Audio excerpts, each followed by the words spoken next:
Kalau kalian ingin melihat wajah sebenarnya kota Jambi, wilayah atau tempat ini adalah jawaban yang paling tepat. Wilayah ini bernama Seberang Kota Jambi. Bisa disebut juga dengan Kota Seberang. Tempat warga asli Melayu Jambi tinggal sampai dengan sekarang. Di Kota Seberang ini, mereka masih menjaga tradisi secara turun-temurun dan masih bertahan dan terjaga dengan baik hingga sekarang. Semua tradisi itu tidak terlepas dari sejarah yang dibawa oleh para tokoh-tokoh pada masa lalu. Dan salah satu tokoh yang paling berpengaruh di dalam sejarah perkembangan Islam di Jambi, terutamanya di Jambi Seberang, dia adalah Said Idrus bin Hasan Al-Jupri yang bergelar Pangeran Wirokusumo.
Oke, sekarang ini saya sudah berada tepat di depan Masjid Al-Ihsaniyah Olak Kemang, salah satu tempat bersejarah yang ada di Kota Seberang. Masjid ini adalah masjid tertua yang ada di Kota Jambi. Letaknya berada di Jalan Kiai Haji Ibrahim, RT 05, Kelurahan Olak Kemang, Kecamatan Danau Teluk, tepatnya di pinggiran Sungai Batanghari.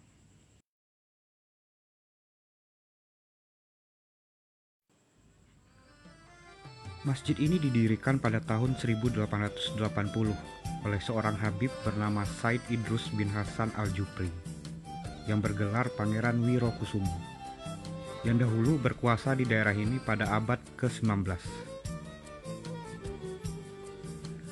Masjid ini didirikan Said Idrus untuk memenuhi fungsi sebagai tempat ibadah dan kegiatan sosial masyarakat seberang Kota Jambi. Sejak didirikan pada tahun 1880,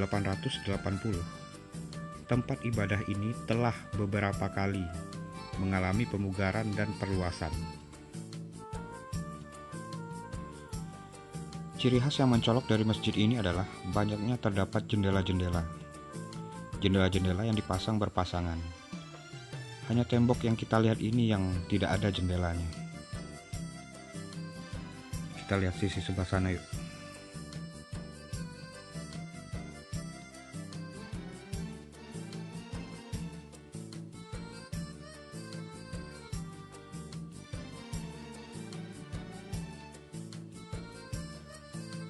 Dan inilah sisi samping masjid yang berhadapan langsung dengan bibir Sungai Batanghari.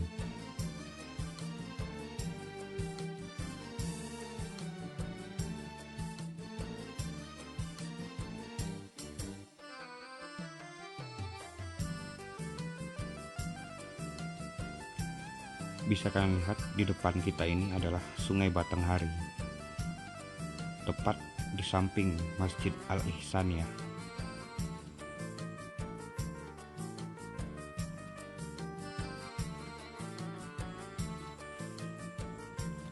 Dan inilah Masjid Jami Al-Ihsaniyah, peninggalan bersejarah yang didirikan oleh Pangeran Wirokusumo.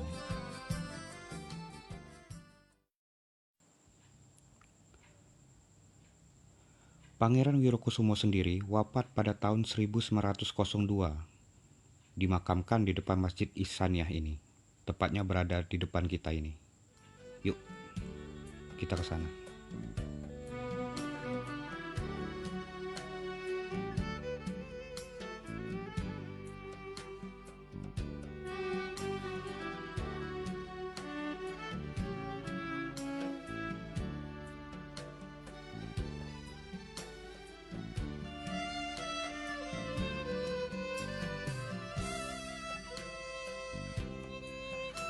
Said Idrus bin Hasan Al-Jupri atau Pangeran Wirokusumo adalah salah seorang penyiar agama Islam pertama yang masuk ke Jambi ini, guys.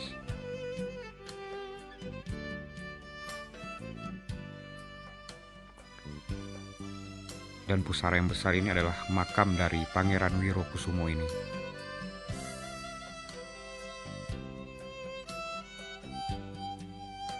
Sejarah singkat, Said Idrus adalah sultan atau raja yang berkuasa di daerah ini pada dekade akhir abad ke-19 dengan gelar Pangeran Wirokusumo. Beliau merupakan seorang ulama keturunan Arab dan Yaman. Said Idrus bin Hasan Al-Jupri wafat pada tahun 1902. Dan dia dimakamkan di depan Masjid Ihsaniyah yang didirikannya. Dan tanggal kelahiran Said Idrus ini tidak diketahui. Satu-satunya informasi dari dokumen Belanda yang menyebutkan bahwa pada tahun 1879, Said Idrus berumur lebih dari 40 tahun. Bisa dikatakan bahwa beliau dilahirkan di Jambi sebelum tahun 1839 dari seorang ayah yang asli Arab. Dan kini, sebagai bentuk penghormatan atas jasa-jasa beliau, setiap sekali dalam setahun, keluarga besar dan masyarakat menyelenggarakan peringatan wafatnya Habib Idrus bin Hasan Al-Jupri ini, yang dipusatkan di masjid ini, guys. Peringatan tersebut setiap tahun turut juga dihadiri oleh tokoh agama, alim ulama, cendekiawan, gubernur, dan undangan lainnya. Dan selain membangun masjid bersejarah ini, dia juga membangun rumah tua yang ada di seberang kota Jambi ini. Namanya adalah Rumah Batu Olak Kemang. Mari kita ke sana.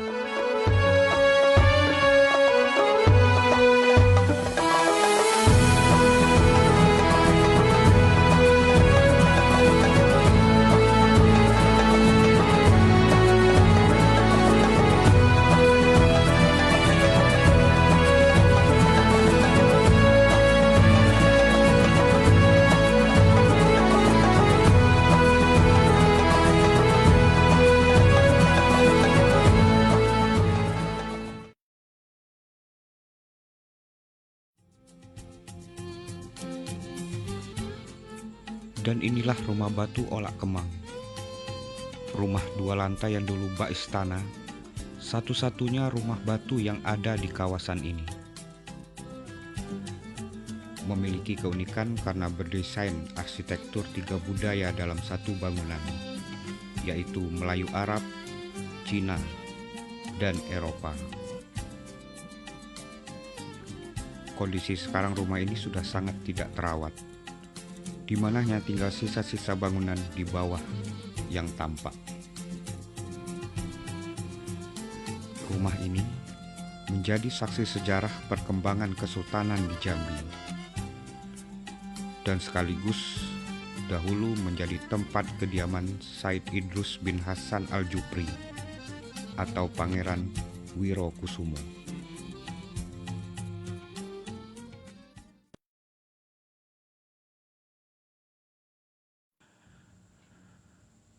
Sekarang saya sudah sampai di kawasan Rumah Batu Olak Kemang, tepatnya di Jalan Kiai Haji Ibrahim, RT 02, Kelurahan Olak Kemang, Kecamatan Danau Teluk, Kota Jambi. Dan inilah lokasi dari Rumah Batu Olak Kemang.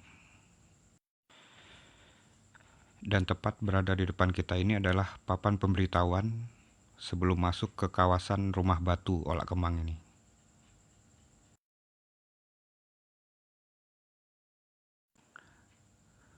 Mari kita jelajahi tempatnya. Yuk, let's go.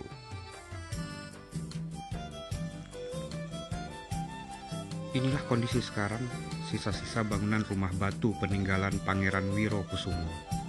Kita coba masuk yuk. Rumah Batu Olak Kemang ini terdiri dari 2 lantai, guys. Mempunyai arsitektur perpaduan 3 gaya kebudayaan dalam satu bangunan. Bisa dilihat contoh di bawah ini, terakota atau lantainya ini. sampai dengan sebelah sana masih tersusun rapi ya guys. Tapi bagian dalamnya ini sudah hilang.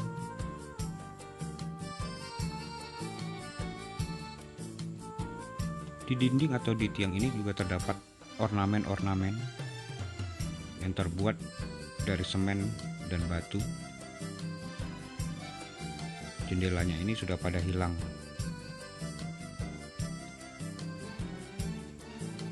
Hanya tinggal tersisa bangunan dinding dan tiang-tiang penyangga.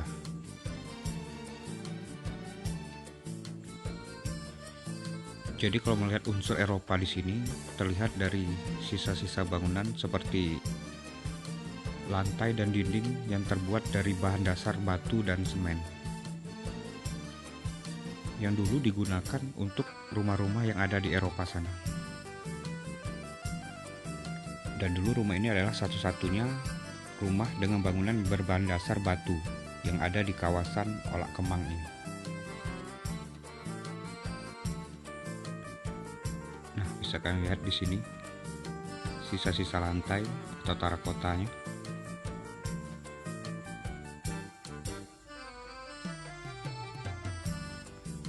Ini adalah ruangan sisi dalam bagian kanan dari rumah batu ini.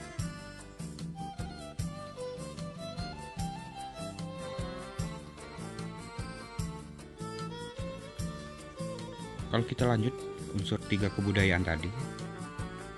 Jadi kalau unsur Cinanya yang terdapat di rumah ini, itu bisa kita lihat dari bentuk atap, gapura, dan ornamen berbentuk naga, awan, bunga, dan arca yang ada di sini.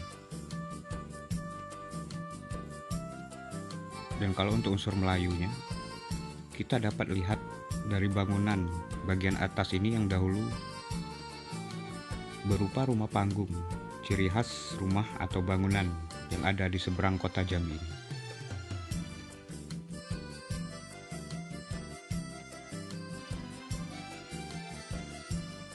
Ini adalah kondisi salah satu tiang yang ada di rumah ini.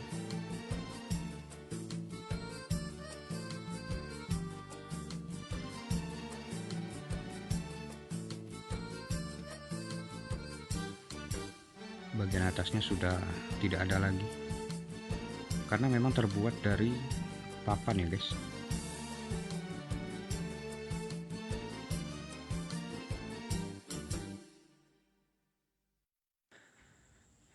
Dan bisa kalian lihat di sini ada sisa tangga yang terbuat dari batu.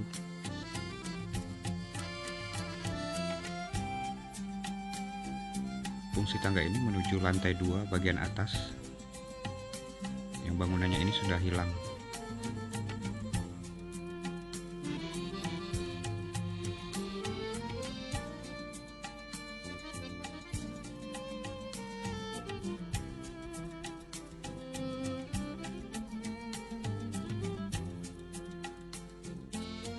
Bisa kalian lihat di sini lapisan atau plasternya ini sudah pada hilang. Yang terlihat hanya batu bata yang sebentar lagi juga mungkin bisa akan runtuh.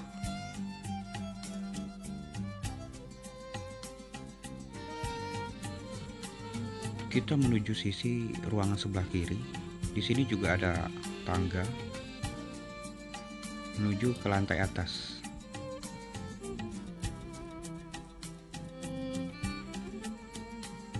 Mari kita coba naik yuk.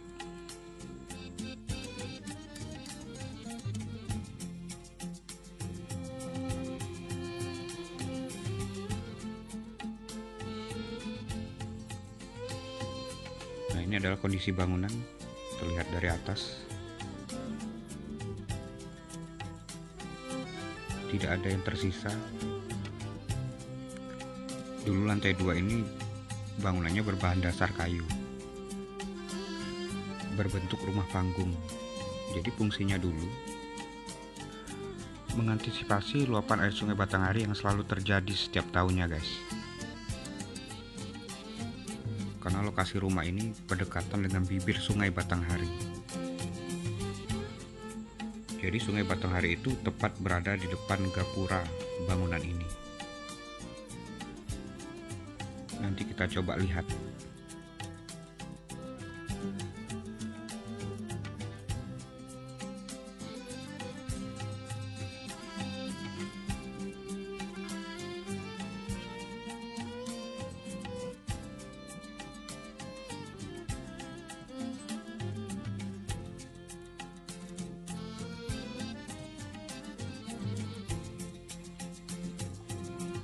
Nah, sekarang kita coba lihat sisi luar sebelah kiri dari rumah batu ini. Jadi dulu rumah batu ini terdapat 2 kolam. Yang satunya berada di sisi luar sebelah kiri dan satunya lagi berada di sisi luar sebelah kanan.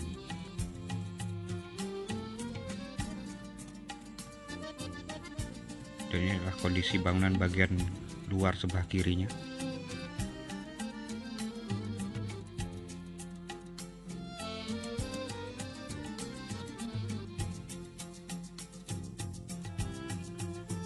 Nah, disinilah tempat kolam yang dimaksud. Jadi dulu terdapat satu buah gapura yang ada di depan kolam ini.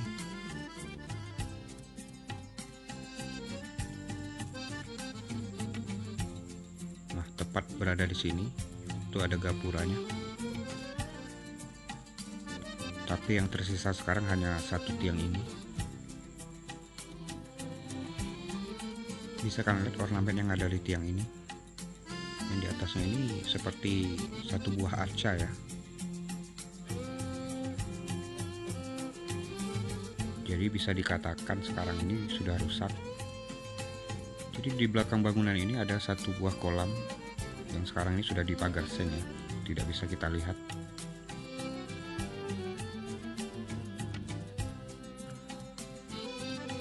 Dan ornamen-ornamen khas Cina itu juga melekat pada dinding bagian luar dari bangunan ini. Bisa kalian lihat motif ornamen di bagian luar ini berbentuk seperti naga, dan di tengahnya itu terdapat bunga.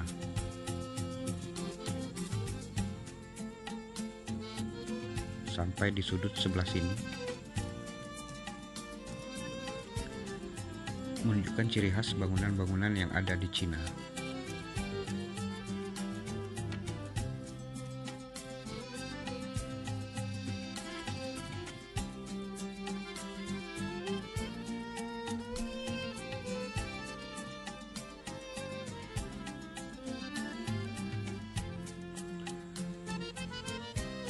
Dan ini adalah sisa bangunan gapura terdapat di depan rumah batu ini.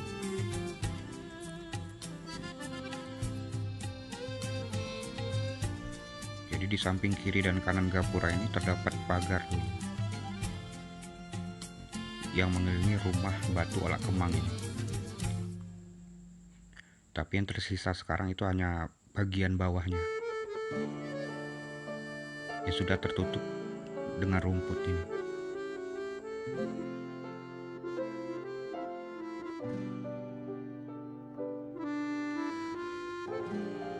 Dan menurut sejarah, ketika Pangeran Wirokusumo membangun rumah ini, dia mendapatkan banyak saran dari sahabat-sahabatnya. Salah satunya adalah Datuk Sintai, seorang pedagang berasal dari Cina yang beragama Islam. Singkat cerita, Datuk Sintai ini juga yang mengarsiteki bangunan rumah batu ini, termasuk bangunan Masjid Al-Ihsaniyah yang kita kunjungi tadi.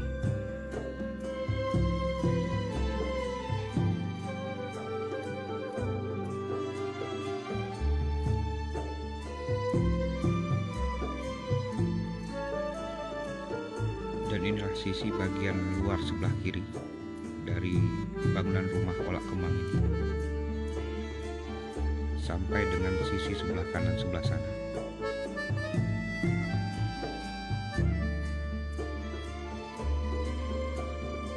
Sekarang kita coba menelusuri sisi bagian luar daerah depan dari rumah batu Olak Kemang ini. Jadi dulu Sungai Batanghari sekali dengan kawasan Rumah Batu Olak Kemang ini.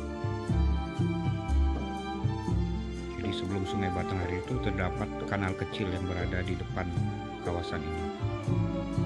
Makanya saya penasaran ingin melihatnya.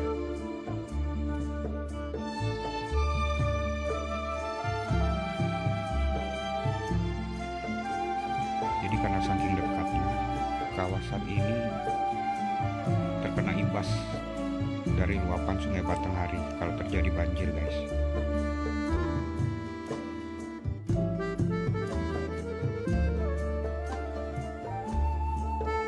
Nah, ini adalah kanalnya. Tepat di depannya itu adalah Sungai Batanghari.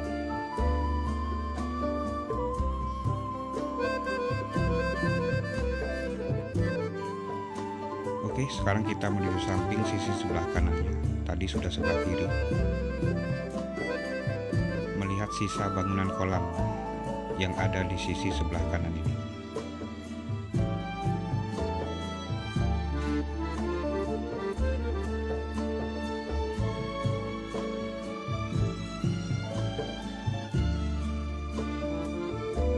Jadi tidak sama dengan sisi sebelah kiri tadi yang masih ada bentuk bangunannya. Di sisi sebelah kanan ini sudah tidak ada lagi bentuk bangunannya. Cuma kita bisa melihat kolam yang ada di bawah ini. Sambilan kita menuju keluar, melihat bagian belakang dari bangunan Rumah Batu Olak Kemang.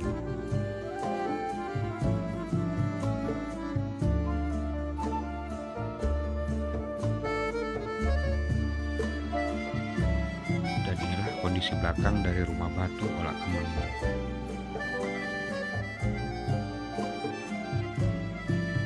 Entah kapan kita bisa melihat rumah batu ini berdiri kokoh lagi seperti dahulu. Dan perawatan rumah batu ini masih dilakukan hingga sekarang dengan seadanya oleh pihak keluarga Pangeran Wirokusumo.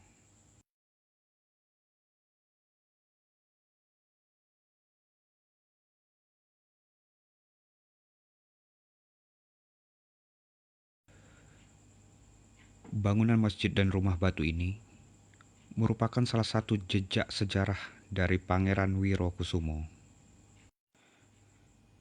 Jejak kesultanan yang ada di daerah Jambi.